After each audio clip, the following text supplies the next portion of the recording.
Olá, sou a Cintia Andrade, fisioterapeuta, e como se sabe, outubro é um mês dedicado à prevenção e aos cuidados contra o câncer de mama, que é o que afeta mais mulheres no Brasil e no mundo todo. E segundo o Instituto Nacional do Câncer, só em 2020 foram mais de 66 mil mulheres afetadas com essa doença. Isso corresponde a 30% de todos os tumores. Por isso é muito importante, essencial a gente falar sobre esse assunto e lembrar da importância do diagnóstico precoce, que aumentam as chances de cura e aumentam também e ajudam a promover uma vida mais saudável. E para falar sobre esse assunto tão importante, hoje eu convidei a Tatiana Renz, que ela é fisioterapeuta, especialista em oncologia. Tudo bem, Tatiana? Olá, tudo bem, Cíntia? Tudo bem. Fala um pouquinho para nós sobre a tua formação, quais as áreas que tu atua. Bom, eu sou formada há 4 anos, então, em fisioterapia e sou especializada em fisioterapia oncológica. Eu sou fisioterapeuta do Instituto do Câncer, do Hospital Taquini Bento Gonçalves, e trabalho com a fisioterapia oncológica no geral, mas a nossa maior demanda realmente são as pacientes de câncer de mama. Ah, legal. E então fala um pouquinho pra gente sobre o que é o câncer de mama. Sim. Bom, o câncer de mama, então, ele é uma doença onde ocorre um crescimento, uma multiplicação de células anormais da mama, né? E isso vai dar origem a um tumor. Esses tumores, eles podem ser tanto de crescimento rápido, como podem também ter um crescimento mais lento. E muita gente não sabe, né, mas não acomete só as mulheres, né? Não, esse recado vai também para os homens, né? É importante a gente salientar no Outubro Rosa também, né? Que não acomete somente a população feminina, mas também aos homens. Isso, e a gente sabe também que ele pode ser detectado em fases iniciais, né? E com isso possibilitando tratamentos menos agressivos, com taxas de sucesso mais satisfatórias. Quais os sinais e sintomas que podem ser percebidos? Com certeza. 90% dos casos onde a própria paciente percebe o câncer, né, através do autoexame, existe a presença de um nódulo, né, o famoso carocinho que a paciente acaba encontrando. Mas, além desse nódulo, também é possível encontrar na região da mama alguma saída de secreção do mamilo, ou o mamilo invertido, ou a própria pele da mama avermelhada, edemaciada, também são sinais sugestivos de câncer de mama. As causas também, né? Não existe só uma causa, né? A idade mesmo é um fator de risco para essa doença, mas existem muitas outras causas. Quais as principais causas que podem aumentar a chance de desenvolver essa doença? Sim, a idade é uma delas, sim, mas também tem a questão dos fatores hereditários e genéticos envolvidos, né? E também fatores comportamentais que estão ligados aos nossos hábitos de vida. Então, exposição ao tabagismo, ao alcoolismo aumentam o risco de câncer de mama. E também, além disso, a questão do sobrepeso e da obesidade também está bem associada ao risco do câncer de mama. A mamografia também, né? Ela tem a função de detecção precoce, né? De fases iniciais, possibilitando também a pessoa já ir procurar logo em seguida, né? Um tratamento. Quem que deve fazer, quem que deve procurar, como que funciona esse exame? Exatamente. A mamografia é bem importante a gente lembrar disso também, porque muitas mulheres acabam fazendo só o autoexame, né? Isso é um mito. O autoexame ele não substitui a necessidade da mamografia, né?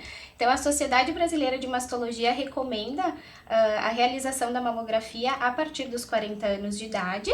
Em contrapartida, o Ministério da Saúde recomenda a partir dos 50, entre 50 e 69 anos. Então, claro que cabe também uma avaliação médica de um especialista nesse caso, né? Para saber se essa paciente já tem algum risco maior, de repente, de desenvolver um câncer de mama e tem que começar a fazer esses exames antes. Sim, e na prática, assim, a gente percebe as pessoas fazendo, procurando fazer o exame. A gente vê de tudo um pouco, para ser bem sincera, né? Mas sim, a grande maioria das pacientes fazem os exames, né? E muitas também, através do autoexame, conseguem detectar o câncer de mama também. Sim, e muitos casos, né, acho que a grande maioria podem ser evitados adotando hábitos saudáveis, né? Com certeza. E quais esses hábitos? Fala um pouquinho pra Bom, gente. como a gente comentou, são multifatorial, né, os riscos, né? Então, a gente não se expondo a esses riscos já é um bom caminho, né?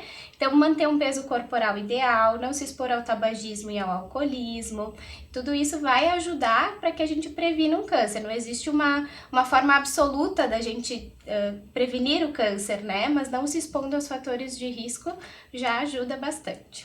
Outra coisa também, Tatiana, eu acho muito importante todas as mulheres, independente da idade, serem estimuladas a conhecer o próprio corpo, saber o que é e o que não é normal nas mamas, né? Estarem sempre atentas a qualquer mudança. E eu acho que isso é fundamental para a detecção precoce.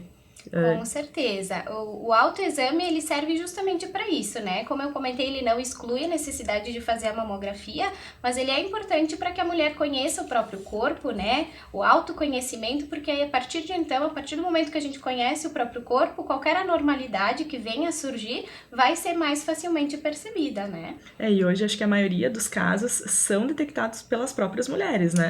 A gente vê bastante casos em que a própria mulher consegue perceber. E muitos avanços também vêm acontecendo nos tratamentos de câncer, né, nas últimas décadas.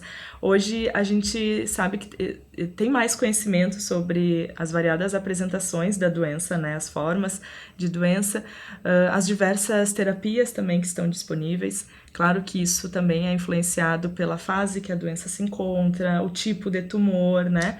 Mas quais os principais tratamentos que existem?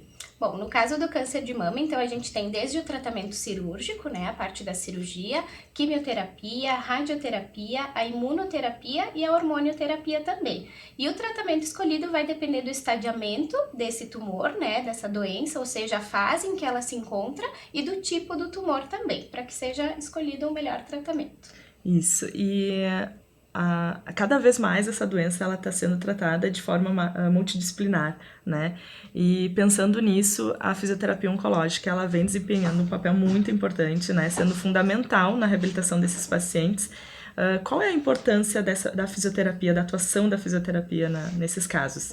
Exatamente. A fisioterapia vai entrar em diversas fases do tratamento do câncer de mama, desde o pós-operatório, do pré-operatório, na prevenção, até cuidados paliativos, né? E juntamente com uma equipe multiprofissional, a gente consegue desempenhar um trabalho muito bacana, devolvendo a qualidade de vida para essa paciente, né? Na parte da fisioterapia, então, a gente vai devolver os movimentos do braço dessa paciente que vai ficar acometido, né? Às vezes homolateral à cirurgia ou bilateralmente, dependendo da abordagem cirúrgica que for feita.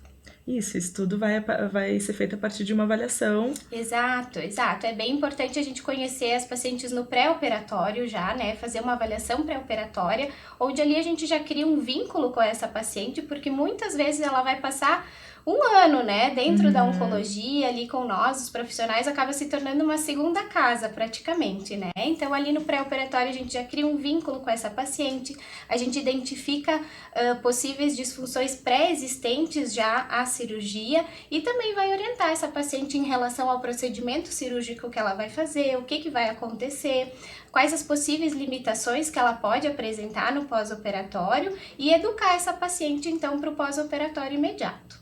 Sim, e o legal da fisioterapia é isso, né, que ela trabalha em diversas fases, né, tanto na preventiva, no preparo do paciente para a cirurgia, no pós-operatório, possíveis complicações e nos tratamentos complementares também que tu havia falado. Como que é a atuação da fisio em cada uma dessas fases?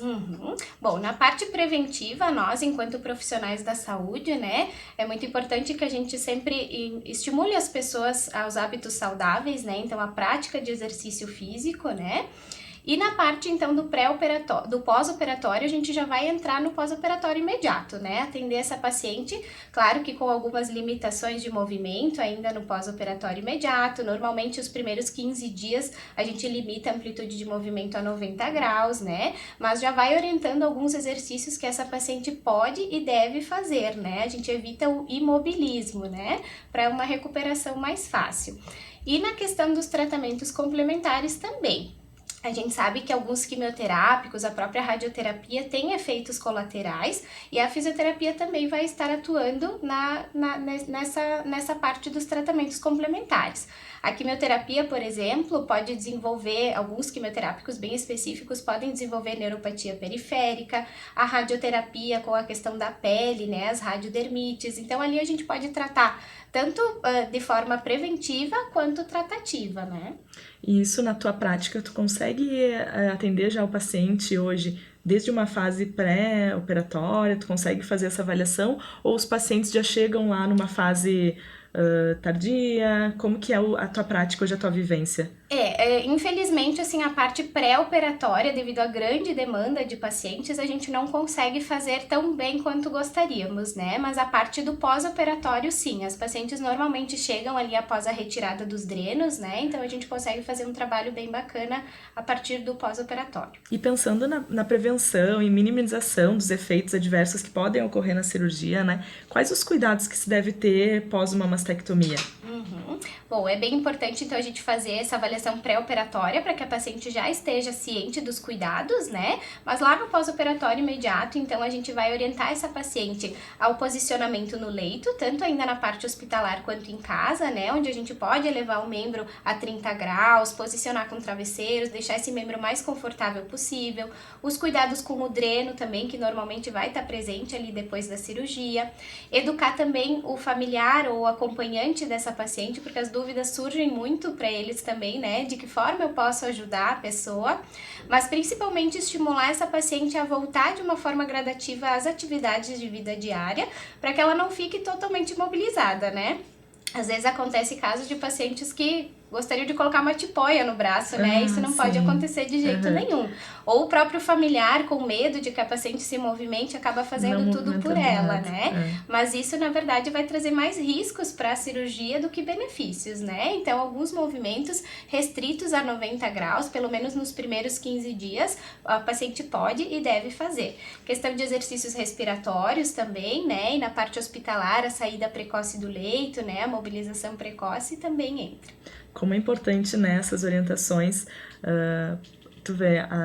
tu vê uma diferença desses pacientes que fizeram um acompanhamento com fisioterapeuta e os que não fizeram? Com certeza, a gente percebe bastante a diferença daquelas pacientes que são encorajadas a se movimentar, né? Comparado àquelas pacientes que ficam com o braço muito restrito. A recuperação é muito mais rápida, a questão da dor também, né? Ela minimiza bastante nesse sentido, a gente vê bastante a diferença. Mas claro que os dois extremos são ruins, né? Aquela paciente que vai ficar totalmente parada, não é legal, mas também tem as pacientes mais aceleradas que a gente tem que dar uma segurada, né? Sim. Também acontece. E o linfedema, ele é uma das complicações decorrentes da pós-cirúrgicas, né?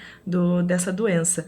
E ele pode até prevalecer em metade das pessoas, né? Sim. E como que é o tratamento dessa complicação? Como que funciona? Sim, o linfedema, então, o tratamento dele vai depender muito do estágio em que ele se encontra. O ideal é que ele seja diagnosticado precocemente também, né, para começar esse tratamento quanto antes.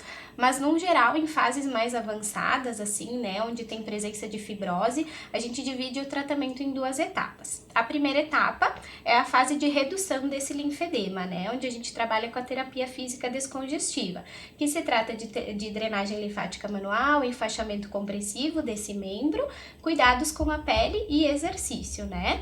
E a partir do momento que a gente termina essa fase de redução do volume do membro, a gente entra numa fase de manutenção, onde a paciente vai continuar a prática de exercícios e vai usar vestimentas compressivas naquele membro. E lembrando que o linfedema, ele é uma doença crônica, né, que não tem cura. Infelizmente não tem cura, mas ela tem tratamento. A gente consegue controlar o volume desse membro. Existem outras complicações que são importantes de a gente falar? Sim. Você queira citar alguma? Sim, pode acontecer outras complicações também, às vezes acontece deiscência de cicatriz, né? A fisioterapia vai atuar nessa parte também. A síndrome da rede axilar também é uma coisa bem comum da gente ver, que são a formação de cordões fibrosos na região do braço, que pode se estender até o dedo, desde a axila até o dedo. A fisioterapia também trata essa parte. E mais também a questão da fadiga, né? Principalmente relacionada à quimioterapia, a parte dos tratamentos complementares também tem os seus efeitos adversos, mas não são todas as pacientes que desenvolvem, né? Mas é importante que ela esteja ali amparada por uma equipe multi para que a gente possa identificar o quanto antes esses sintomas. Na tua prática clínica, tu consegue atender esses pacientes tardios? Como que são os resultados com eles? São mais demorados? Sim. E a questão emocional também, como que isso influencia no tratamento, depois, pós-cirurgia? Eu atendo, normalmente as pacientes vêm assim no pós-operatório a partir dos 15 dias, mas também acontecem aquelas pacientes que vêm num pós-operatório bem tardio. E a gente vê nitidamente a diferença do tratamento, né? Todas essas questões mais tardias são mais difíceis de serem tratadas, né? São mais dolorosas, mas também tem muito o que ser feito na parte da fisioterapia. E a parte do emocional, acho que envolve toda uma equipe, né? A gente que trabalha com isso sabe que muitas vezes não é fácil, mas ao mesmo tempo é muito gratificante também, né? Os pacientes aprendem muito com nós, mas a gente também aprende muito com eles, né? A gente vê histórias de superação, assim, muito bonitas. Mas a gente conta também na equipe multi com a parte da psicologia, né? Dando todo esse suporte não só para os pacientes, mas também para os familiares. Então, Tatiana, foi muito bom conversar contigo sobre esse assunto tão importante que merece atenção. É legal a gente trazer esses assuntos que precisam de informação cada vez mais, né? Te agradeço, muito obrigada por ter aceitado o convite de participar aqui do programa. Eu que agradeço. Obrigada.